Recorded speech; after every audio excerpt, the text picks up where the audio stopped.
ថៃបើកីឡាស៊ីហ្គេមនៅក្នុងឆ្នាំ2025ហើយជាលើកទី33នេះថៃពិតជារករាក់ខ្លាំងមែនទែនបងប្អូនបាទកាលពីម្សិលមិញនេះវៀតណាមត្រូវប៉ះជាមួយឡាវផ្នែកកីឡាបាល់ទាត់បាទហើយនៅក្នុងនោះដែរយើងសង្កេតឃើញថា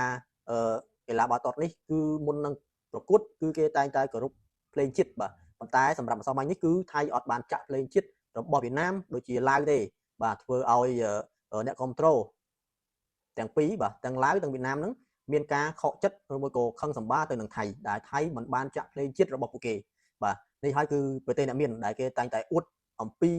គេថាស៊ីវិល័យនៅក្នុងប្រទេសគេបាទប៉ុន្តែដល់ជាក់ស្ដែងធ្វើជាម្ចាស់ផ្ទះស៊ីហ្គេមលើកទី33នេះបែរជាធ្វើឲ្យបាក់មុខបាទនឹងហើយបងប្អូនប្រទេសតែងតែអួតថាខ្លួនប្រទេសខ្លួនជាប្រទេសមួយដែលស៊ីវិល័យដែលមានសេដ្ឋកិច្ចធំជាងប្រទេសដទៃអញ្ចឹងណាបាទប៉ុន្តែជាក់ស្ដែងម្សិលមិញនេះគឺថៃបានបាក់មុខខ្លាំងមែនតើមានពីរករណីនោះបាទទី1គឺមុនប្រកួតកីឡាបាល់ទាត់នេះពី22នេះគឺគេត្រូវគោរពភ្លេងជាតិរបស់ប្រទេសគេនីមួយៗប៉ុន្តែដោយនៅក្នុងនោះគឺកីឡាករបាល់ទាត់គឺមិនបានច្រៀងតាមដែលគេចាក់ភ្លេងទេគឺកីឡាករច្រៀងគោកតែម្ដងហើយថៃក៏បានចេញលិខិតសុំទោសភ្លាមៗដែរនៅក្នុងថ្ងៃម្សិលមិញនេះបាទប៉ុន្តែរឿងវាបានហួសទៅហើយបាទវាមានមួយករណីទៀតនេះគឺទង់ជាតិបាទទង់ជាតិគេដាក់ថៃគេដាក់ទង់ជាតិវៀតណាមបាទដល់ពេលទីម៉ូទៅដាក់ទង់ជាតិឡាវវិញអញ្ចឹងច្រឡំផ្លាស់ប្ដូរគ្នាបាទផ្លាស់ប្ដូរគ្នា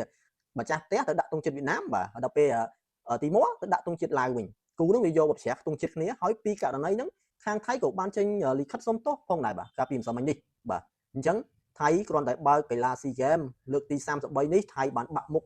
រួចទៅហើយបាទអញ្ចឹងប្រទេសដែលធ្លាប់ស៊ីវិល័យធ្លាប់តែអួតអំពីសេដ្ឋកិច្ចនៅក្នុងប្រទេសគេប៉ុន្តែដល់ពេលធ្វើជាម្ចាស់ផ្ទះស៊ីហ្គេមលើកទី33នេះថៃបានបាក់មុខជាខ្លាំងហើយបណ្ដាប្រទេសដែលចូលរួមក្នុងកីឡាស៊ីហ្គេមនេះក៏បានរិះគន់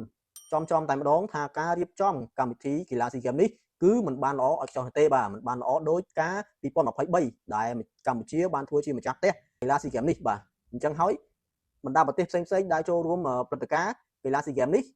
លើកទី33នេះគឺបានរិះគន់ទៅថៃតែម្ដងថៃម្ដងនេះគឺខ្មាស់បណ្ដាប្រទេសជុំវិញអាស៊ាននេះតែម្ដងបាទអញ្ចឹងហើយថៃក៏បានចេញលិខិតសុំទោសទៅខាងប្រទេសឡាវដូចជាប្រទេសវៀតណាមបាទដូចជាប្រទេសទីម៉ូអញ្ចឹងទៅហើយមានអាណាទៅយកទង់ជាតិរបស់ប្រទេសផ្សេងទៅដាក់នៅប្រទេសផ្សេងអញ្ចឹងវាសមអត់អញ្ចឹងប្រជាជនរួមមួយក៏អ្នកគ្រប់គ្រងប្រទេសនីមួយៗគេខឹងបងប្អូនបាទកីឡាស៊ីហ្គេមប៉ុណ្ណាណីទៅធ្វើដូចរយៈកផែអញ្ចឹងបាទបងប្អូនទាំងគ្នាអញ្ចឹងវីដេអូនេះគឺយើងមានតែប៉ុណ្្នេះបងប្អូនអរគុណច្រើនសម្រាប់ការមើលវីដេអូរបស់ខ្ញុំ